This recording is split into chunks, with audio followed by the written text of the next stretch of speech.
ಹುಡುಗಿ ಸೂಸೈಡ್ ಆಯಿತು, suicide attempt ಮಾಡಿದ್ದಾಳೆ because of dowry harassment. So ಆ ರೀತಿನೇ ಅದೇ ಕಂಪ್ಲೇಂಟ್ ಕೊಟ್ಟಿರೋದು ಸರ್. ಲಿಟ್ರಲಿ ಇದು ಡೌರಿ ಹರಾಸ್ಮೆಂಟೇ ಸರ್. ಮದುವೆ ಆಗಿ ನಾವು ಕಳಿಸ್ಕೊಟ್ಟಿದ್ದು ನೆಕ್ಸ್ಟ್ ದಿನದಿಂದನೇ ಅವನು ಶುರು ಮಾಡಿದ್ದಾನೆ ಎಲ್ಲ. ಮದುವೆಗೆ ಮುಂಚೆ ಏನೂ ಕೇಳಿಲ್ಲ, ದೆರ್ ವಾಸ್ ನೋ ಡಿಮ್ಯಾಂಡ್ಸ್. ಅವ್ರದ್ದು ಒಂದೇ ಡಿಮ್ಯಾಂಡು ಏನಂದರೆ, ನಮಗೆ ರಿಸೆಪ್ಷನ್ ನೀವು ಪ್ಯಾಲೇಸ್ ಗ್ರೌಂಡಲ್ಲಿ ಗ್ರ್ಯಾಂಡಾಗಿ ಮಾಡಿಕೊಡಿ ಅಂತ, ಮತ್ತು ನಿಮ್ಮ ಮಗುಗೆ ಏನು ನೀವು ಒಡವೆ ಕೊಡ್ತೀರಾ ಅದು ನಿಮ್ಮ ಇಷ್ಟ ಅಂತ ಹೇಳಿರ್ತಕ್ಕಂಥದ್ದು. ಬೇರೆ ಇನ್ನೇನು ಡಿಮ್ಯಾಂಡ್ಸ್ ಇಲ್ಲ.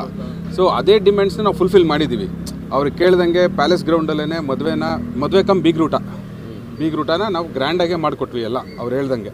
ಮತ್ತು ಅವಳಿಗೆ ಒಡವೆನೂ ನಾವು 1 ಸೆಟ್ 2 ಸೆಟ್ಟು ಕಳಿಸ್ಕೊಟ್ಟಿದ್ದೀವಿ ಆಲ್ರೆಡಿ. ಅದಾದಮೇಲೂ ಅವ್ನು ಇನ್ನೂ ಏನೇನು ಕೊಡ್ತಾರೆ ಒಡವೆ, ಮದುವೆ ಆಗಿದ್ದು ನೆಕ್ಸ್ಟ್ ದಿನನೇ ಏನೇನು ಕೊಡ್ತಾರೆ ಒಡವೆ ನಿಮ್ಮ ಮನೆಯಲ್ಲಿ, ಸೈಟ್ ಏನು ಬರುತ್ತೆ ನಿನಗೆ, ನಿಮ್ಮ ಅಮ್ಮ ಕಡೆಯಿಂದ ಆಸ್ತಿಯಲ್ಲಿ ಏನು ಬರುತ್ತೆ, ಅಪ್ಪನ ಕಡೆಯಿಂದ ಏನು ಬರುತ್ತೆ, ಅವ್ರು ಏನೇನು ಕೇಳಿದ್ರೆ ಈಗ ಎಷ್ಟು ವರ್ತಿಂದ ಏನೇನು ಕೊಟ್ಟಿದ್ದೀರಾ, ಏನು ಡಿಮ್ಯಾಂಡ್ ಮಾಡಿದ್ರು ನೀವೇನು ಕೊಟ್ಟಿರಿ, ಬ್ಯಾಲೆನ್ಸ್ ಇತ್ತಾ ಅಥವಾ ಏನು ಸರ್? ಅವ್ರ ಡಿಮ್ಯಾಂಡೇ ಇಲ್ಲ ಅವ್ರದ್ದು. ಮದುವೆ ಆದಮೇಲೆ ಒಡವೆ ತಗೊಂಬ ಹಣ ತಗೊಂಬ ಅಂತ ಕೇಳಿದಾಗ ನೀವು ಎಷ್ಟು ವರ್ತಿಂದ ಕೊಟ್ಟಿದ್ದೀರಾ ಒಡವೆ ಎಲ್ಲ ಅಂತ? ಒಡವೆ ವರ್ತು ನನಗೆ ಗೊತ್ತಿಲ್ಲ, ಅದು ಅವರು ನಮ್ಮ ಅಣ್ಣ ಮತ್ತು ಅತ್ತಿಗೆಗೆ ಗೊತ್ತು ಏನು ಕೊಟ್ಟಿದ್ದಾರೆ ಅಂತ. ಬಟ್ ಇನ್ನೂ ಕೊಡಬೇಕು ಅಂತ ಇತ್ತು ಇವರಿಗೆ, ಅಂದರೆ ಇನ್ನೂ ಕೊಡಬೇಕಂತ. ಅದು ಡಿಮ್ಯಾಂಡಲ್ಲ, ಇವ್ರು ಸ್ವಂತ ಇದರಿಂದ ಕೊಡಬೇಕಂತಿದ್ದು. ಬಟ್ ಆದರೆ ಅವ್ನು ಡಿಮ್ಯಾಂಡು ಏನೇನು ಕೊಡ್ತಾರೆ, ಇನ್ನೂ ಏನು ಮಾಡ್ತಾರೆ, ಕಾರು ಮತ್ತು ನಿನ್ನ ಹೆಸರಿಗೆ ಏನೇನು ಬರ್ತಾ ಇದೆ, ಆಸ್ತಿ ಏನು ಬರುತ್ತೆ, ಸೈಟ್ ಏನು ಕೊಡ್ತಾರೆ, ಯಾವಾಗ ಕೊಡ್ತಾರೆ, ಈ ಥರ ಅವನು ಚಿತ್ರಹಿಂಸೆ ಕೊಟ್ಟಿದ್ದಾನೆ. ಇನೋವಾ ಕಾರು ಇವ್ರ ಹತ್ರ ಇದೆ ಸರ್. ಅದೇ ಕಾರು, ಆ ಕಾರು ಇನೋವಾ ಕಾರು ಯಾವಾಗ ಕೊಡ್ತಾರೆ, ನನಗೆ ಯಾವಾಗ ಕೊಡ್ತಾರೆ, ನಿನಗೆ ಯಾವಾಗ ಕೊಡ್ತಾರೆ ಅನ್ನೋದು ಅವ್ನ ಡಿಮ್ಯಾಂಡು. ಅದೊಂದು. ಮತ್ತು ಈಗ ಮದುವೆ ಆಗಿ ಒಂದು ಸಹಜ, ಮದುವೆ ಆದಮೇಲೆ ಒಂದು ದೊಡ್ಡವ್ರು ಕೇಳ್ತಾರೆ ಏನೋ ಗುಡ್ ನ್ಯೂಸು ಏನು ಅಂತ. ಸರ್ ಅದು ಆ ಮೂಮೆಂಟೇ ಇಲ್ಲ. ಒಂದು ಮದುವೆ ಆದಾಗಿಂದನೂ ಅವನು ಯಾವುದೇ ಕಾರಣಕ್ಕೂ ಅವ್ರ ಮಧ್ಯೆ ಒಂದು ಫಿಸಿಕಲ್ ಇಂಟಿಮೆಸಿನೇ ಇಲ್ಲ. ಯಾವಾಗೆಲ್ಲ ನಮ್ಮ ಹುಡುಗಿ ಏನಾದ್ರು ಅಪ್ರೋಚ್ ಮಾಡಬೇಕಾದ್ರೆ ಇಲ್ಲ, ಇವತ್ತಿಲ್ಲ, ಇಂಟ್ರೆಸ್ಟ್ ಇಲ್ಲ, ಇವತ್ತಿನ ದಿನ ಬೇಡ, ಮುಂದಿನ ದಿನ ಇಟ್ಕೊಳ್ಳೋಣ, ಈ ರೀತಿ ಅವನು ಪುಷ್ ಮಾಡ್ಕೊಂಡೇ ಬಂದಿದ್ದಾನೆ. ಅದು ಒಂಥರ ಮೆಂಟಲ್ ಹರಾಸ್ಮೆಂಟ್ ಅದು. ಸೊ ಪುಷ್ ಮಾಡ್ತಾ ಈ ರಿಸೆಪ್ಷನ್ ಆಗ್ಬಿಡಲಿ, ರಿಸೆಪ್ಷನ್ ಆದಮೇಲೆ ಇಟ್ಕೊಳ್ಳೋಣ ನಮ್ಮದು. ಅದಾದಮೇಲೆ ಹನಿಮೂನಿಗೆ ಶಿಫ್ಟ್ ಮಾಡ್ದೆ ಹನಿಮೂನ್ ಆದಮೇಲೆ. ಸೊ ಯಾವಾಗ ಅದೆಲ್ಲ ಎಲ್ಲೂ ಆಗಿಲ್ಲ ಅಂತ ಗೊತ್ತಾದಾಗ ನಮ್ಮ ಹುಡುಗಿ ಅಲ್ಲಿ ತನಕ ಏನು ಹೇಳಬೇಡ ಅಂತ ಹೇಳಿದ್ದ.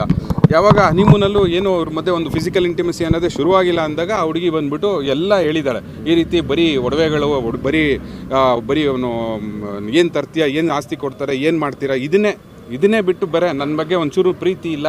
ಹೋದರೆ ಅಕಸ್ಮಾತ್ ಏನಾದ್ರು ರೂಮ್ಗೆ ಏನಾದರೂ ಹೋದರೆ ಇವಳೇನಾದರೂ ಲ್ಯಾಚ್ ಮಾಡಬಾರ್ದು, ರೂಮೆಲ್ಲ ಲ್ಯಾಚ್ ಮಾಡಬಾರ್ದು.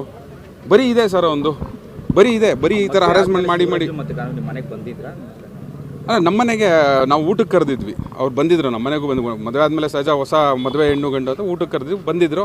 ಆವಾಗ ನಾನು ಮಾತಾಡಿದ್ದೀನಿ. ಅಂದರೆ ನಾನು ಕ್ಯಾಶುವಲ್ ಆಗಿ ಎಲ್ಲರೂ ಕೇಳ್ದಂಗೆ ಎಲ್ಲಿ ಪ್ಲ್ಯಾನ್ ಮಾಡಿದ್ದೀರಾ ಹನಿಮೂನ್ಗೆ ಅಂತಲೂ ಕೇಳಿದ್ದೆ. ನಾನು ಕೇಳಿದಾಗ ಅವರು ಇನ್ನೂ ಸ್ವಲ್ಪ ಡೈಲಮಾ ಇದೆ ಅಂತ ಹೇಳಿದರೆ, ನಾನು ಅಂದೆ ಇಲ್ಲ, ಇದು ಒಳ್ಳೆಯ ಲೊಕೇಶನ್, ನೀವು ಮಾಲ್ಡೀವ್ಸ್ಗೆ ಪ್ಲ್ಯಾನ್ ಮಾಡಿ, ನಿಮಗೇನು ವೀಸಾ ಅದು ಬೇಕಾಗಿಲ್ಲ, ನಿಮಗೆ ಆನ್ ಅರೈವಲ್ ವೀಸಾ ಸಿಗುತ್ತೆ ಮಾಡಿ ಅಂದಾಗ, ಇಲ್ಲ ಮಾಲ್ಡೀವ್ಸು ಬೇಡ, ಶ್ರೀಲಂಕಾಗೆ ಹೋಗ್ತಾ ಇದ್ದೀವಿ ಅಂತ. ಶ್ರೀಲಂಕಾ ಲಾಸ್ಟಲ್ಲಿ ಇಟ್ಕೊಳ್ಳಿ, ಬೇರೆ ಡೆಸ್ಟಿನೇಷನ್ಸಲ್ಲಿ ಇನ್ನೂ ಬ್ಯೂಟಿಫುಲ್ ಆಗಿರೋ ಡೆಸ್ಟಿನೇಷನ್ಸ್ ಇದೆ, ಯಾಕೆ ಪ್ಲ್ಯಾನ್ ಮಾಡ್ತಾ ಇಲ್ಲ ನೀವು, ಬಾಲಿ ಅಥವಾ ಲಾವೋಸ್ ಅಟ್ಲೀಸ್ಟ್ ಟ್ರೈ ಮಾಡ್ಬೋದಲ್ಲ ಅಂದಾಗ ಅವನು ಇಲ್ಲ, ನಾನು ಬ್ಯಾಚುಲರೇಟಿಗೆ ಹೋಗಿದ್ದೆ ಬಾಲಿಗೆ ಅಂತಂದ.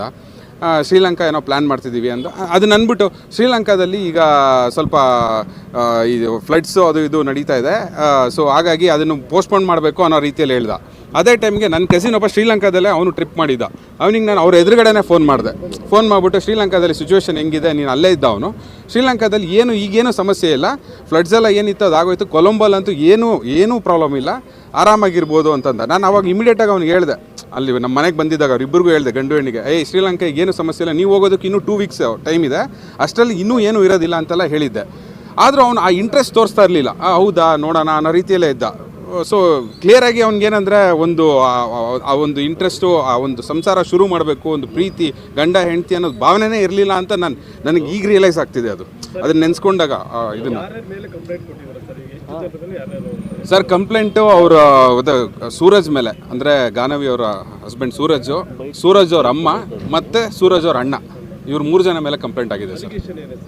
Allegation purely dowry harassment, literally dowry harassment. Sir abscond ಆಗಿದ್ದಾರೆ ಸರ್ ಅವರು. ನಾವು ಅದು ಯಾವಾಗಿದ್ದೀವಿ, ಇವಳು ಸೂಸೈಡ್ ಅಟೆಂಪ್ಟ್ ಮಾಡೋದು ನಮ್ಮ ಅಣ್ಣ ಫೋನ್ ಮಾಡಿ ಹೇಳೋದು, ಈ ಥರ ಹಿಂಗೇನೋ ಆಗಿದೆ ಅಂತ ಹೇಳಿದ್ರು. ಅವನು ಅವಾಗ ಅದಾದಮೇಲೆ ಸ್ವಿಚ್ ಆಫ್ ಮಾಡ್ಕೊಂಡವರು ಇಡೀ 3 ಜನ ಅವ್ರ ಫ್ಯಾಮಿಲಿ ಯಾರು ಸ್ವಿಚಾನೇ ಮಾಡ್ಕೊಂಡಿಲ್ಲ. ನಾವು ಮೊನ್ನೆಯಿಂದ ಟ್ರೈ ಮಾಡ್ತಾನೆ ಇದ್ದೀವಿ, ಎಲ್ಲ ಸ್ವಿಚ್ ಆಫ್ ಫೋನ್ಗಳು. ಆಮೇಲೆ ಮನೆ ಹತ್ರನೂ ಹೋಗಿದ್ವಿ, ಮನೇಲಿ ಇದ್ದಾರೆ ನಾವು ಸ್ವಿಚ್ ಆಫ್ ಮಾಡಿದ್ರು ಅಂತ. ಮನೆ ಹತ್ರನೂ ಯಾರೂ ಇರಲಿಲ್ಲ. ಪೊಲೀಸ್ ಕಂಪ್ಲೇಂಟ್ ಕೊಟ್ಟಿದ್ವಿ. ಸೊ ಈ ಕರೆಂಟ್ ಸ್ಟೇಟಸ್ ಏನಂತ ಗೊತ್ತಿಲ್ಲ, ಬಟ್ ಟಿಲ್ ನಾವು 3 ದಿನ ಆಗಿದೆ ಇನ್ಸಿಡೆಂಟ್ ಆಗಿ. 3 ದಿನದಿಂದನೂ ಅವ್ರು ಯಾರು ಕಾಂಟ್ಯಾಕ್ಟಿಗಿಲ್ಲ, ಸಿಗ್ತಿಲ್ಲ ಸರ್. ಅಕ್ಟೋಬರ್ 29ಕ್ಕೆ ಗಾನವಿ ಮತ್ತು ಸೂರಜ್ಗೆ ಮದುವೆ ಮಾಡಿದ್ವಿ. ಅರೇಂಜ್ ಮ್ಯಾರೇಜು, ಎರಡೂ ಕಡೆ ತಂದೆ ತಾಯಿ ಒಪ್ಕೊಂಡು, ರಿಲೇಟಿವ್ಸ್ ಎಲ್ಲ ಒಪ್ಕೊಂಡು ಮದುವೆ ಮಾಡಿಕೊಟ್ವಿ. ಅದೇ ರೀತಿ ಅವರು ಪ್ಯಾಲೇಸ್ ಗ್ರೌಂಡಲ್ಲೇ ರಿಸೆಪ್ಷನ್ ಕೇಳಿದರು, ಅದ್ದೂರಿಯಾಗಿ ಮಾಡಿಕೊಡಿ ಅಂತ. ಅದೇ ರೀತಿ ಅದ್ದೂರಿಯಾಗಿ ಮಾಡಿಕೊಟ್ವಿ. ಮದುವೆ ಮಾಡಿಕೊಟ್ಟು ಹೋಗಿ ಅವಳು ಅಲ್ಲಿ ಹೋಗಿ ದಿವಸದಿಂದ ಹಿಂಸೆ ಅನುಭವಿಸ್ಕೊಂಡು ಅವಳು ಈ ಮಟ್ಟಕ್ಕೆ ಬಂದಿದ್ದಾಳೆ. ಈಗ ಅವಳು ಇಲ್ಲ ನಮ್ಮ ಮಧ್ಯದಲ್ಲಿ. ಸೊ ನಮಗೆ ಮುಂದೆ ಉಳಿದಿರೋದು ಒಂದೇ ದಾರಿ, ಅವಳು ಸಾವಿಗೆ ನ್ಯಾಯ ಸಿಗಬೇಕು ಸರ್. ಈ ರೀತಿ ಬೇರೆ ಯಾರಿಗೂ ಆಗಬಾರ್ದು. ಇದೊಂದು ಪಾಠ ಏನು ಅಂತ ಹೇಳ್ತೀರಾ ಸರ್? ಈ ಸಾವಿಗೆ ಕಾರಣ ಸೂರಜು ಮತ್ತು ಅವ್ರ ತಾಯಿನೇ ಕಾರಣ ಸರ್. ಅವ್ರು ಕೊಟ್ಟಿರೋ ಹಿಂಸೆ, ಅವರಿಬ್ಬರು ಕೊಟ್ಟಿರೋ ಹಿಂಸೆನೇ ನಮ್ಮ ಮಗಳು ಇವತ್ತು ಮಾಡ್ಕೊಳ್ಳೋ ಕಾರಣ ಸರ್. ಪೊಲೀಸ್ ಠಾಣೆಗೆ ಏನಾದ್ರು ದೂರು ಕೊಡ್ತಿದ್ದೀರಾ? ಕೊಟ್ಟಿದ್ದೀವಿ ಸರ್, ಆಲ್ರೆಡಿ ಕೊಟ್ಟಿದ್ದೀವಿ. ಸೊ FIR ಆಗಿದೆ. ನಾವು ಅವ್ರನ್ನ ಕೇಳ್ಕೊಳ್ಳೋದು ಇಷ್ಟೇ, ನಮಗೆ ಕಾನೂನು ರೀತಿಯಲ್ಲಿ ಅವ್ರಿಗೆ ಏನು ಆಗುತ್ತೆ. ಏನು ಡಿಮ್ಯಾಂಡ್ ಏನಾರು ಮಾಡಿದ್ರಾ ಸೂರಜ್ ಅವ್ರ ಮನೆಯಿಂದ ಏನು ಸರ್? ಡಿಮ್ಯಾಂಡ್ ಮದುವೆಗೆ ಮುಂಚೆ ಏನೂ ಮಾಡಿರಲಿಲ್ಲ ಅವರು. ಮದುವೆ ಆದಮೇಲೆ ನಾವು ಯಾವತ್ತು ಮಗುನ ಅವ್ರ ಮನೆಗೆ ಕಳಿಸೋದು ಅವತ್ತಿಂದ ಶುರು ಮಾಡಿದ ನಾವು. ಏನೇನು ಡಿಮ್ಯಾಂಡ್? ಕಾರು ಬೇಕು, ನಮ್ಮದು ಅವ್ರ ಮನೇಲಿ ಕಾರ್ ಇದೆ. ಸೊ ಆ ಕಾರ್ ನಮಗೆ ತಗೋಬಾ, ನಿನ್ನ ಹೆಸರಲ್ಲಿ ಏನೇನು ಆಸ್ತಿ ಇಟ್ಟಿದ್ದಾರೆ, ಯಾವಾಗ ಕೊಡ್ತಾರೆ ನಮಗೆ, ನಿನ್ನ ಹತ್ರ ಎಷ್ಟು ಒಡವೆ ಮಾಡಿಸಿದ್ದಾರೆ, ನಿನಗೆ ನಿಮ್ಮ ತಾಯಿಗೆ ಎಷ್ಟು ಒಡವೆ ಮಾಡಿಸ್ಕೊಟ್ಟಿದ್ದಾರೆ, ಅದನ್ನು ನಮ್ಮ ಮನೆಗೆ ಯಾವಾಗ ತಗೊಬರ್ತೀಯ. ಸಾವಿಗೆ ಕಾರಣ ಆದಂಥ ಘಟನೆಗಳ ಬಗ್ಗೆ ನೀವೆಲ್ಲ ಹೇಳಿದ್ದಾರೆ ಅವರು. ಇದರಲ್ಲಿ 3 ಜನ ದೂರು ಕೊಟ್ಟಿದೆ. 3 ಜನ ದೂರು ಕೊಟ್ಟಾದ ನಂತರ ಪೊಲೀಸ್ನವರು ಎನ್ಕ್ವೈರಿ ಮಾಡಿದ್ದಾರೆ. ಪೊಲೀಸ್ನವ್ರಿಗೆ ನಾವು ಹೇಳಿದ್ವಿ, ಅವ್ರನ್ನ ಇಮಿಡಿಯೇಟ್ಲಿ ಅವ್ರನ್ನ ಸಂಪರ್ಕ ಮಾಡಿ ಅವ್ರನ್ನ ಕರೆಸ್ರಿ. ಈಗ ಆಲ್ರೆಡಿ ಸಿಚುವೇಶನ್ ಭಾಳ ಕಂಡೀಷನ್ ಆಗಿದೆ, ಅವರು ದಯವಿಟ್ಟು ಅವರ ಸಂಬಂಧಿಕರು ಕರೆಸಿ ಅಂತ ಕೇಳಿದ್ವಿ. ಸುಮಾರು ಅವರ ಸಂಬಂಧಿಕರಿಗೆ ಎಲ್ಲರಿಗೂ ಫೋನ್ ಮಾಡಿದ್ವಿ, ಎಲ್ಲ ಸ್ವಿಚ್ ಆಫು. ಪಾಪ ಅವ್ರ ತಂದೆಯವರೆಲ್ಲ ಮಾಡಿದ್ದಾರೆ, ಸುಮಾರು ಟೈಮ್ ಫೋನ್ ಮಾಡಿದ್ದಾರೆ, ಸ್ವಿಚ್ ಆಫು ಬರ್ತಾನೆ ಇದೆ. ಲಾಸ್ಟ್ಗೆ ಅವ್ರು ಯಾರೋ ಅವ್ರ ದೊಡ್ಡಮ್ಮಗೆ ಫೋನ್ ಮಾಡಿದ್ರು, ಈ ರೀತಿಯಾಗಿ ಗಾನವಿಗೆ ನೋಡಿ ಈ ಥರ ಹ್ಯಾಂಗಿಂಗ್ ಮಾಡ್ಕೊಂಡಿದ್ದಾರೆ, ದಯವಿಟ್ಟು ಕ್ರಿಟಿಕರಾಗಿದೆ, ದಯವಿಟ್ಟು ಅವ್ನು ಬರೋಕ್ಕೆ ಹೇಳಿ.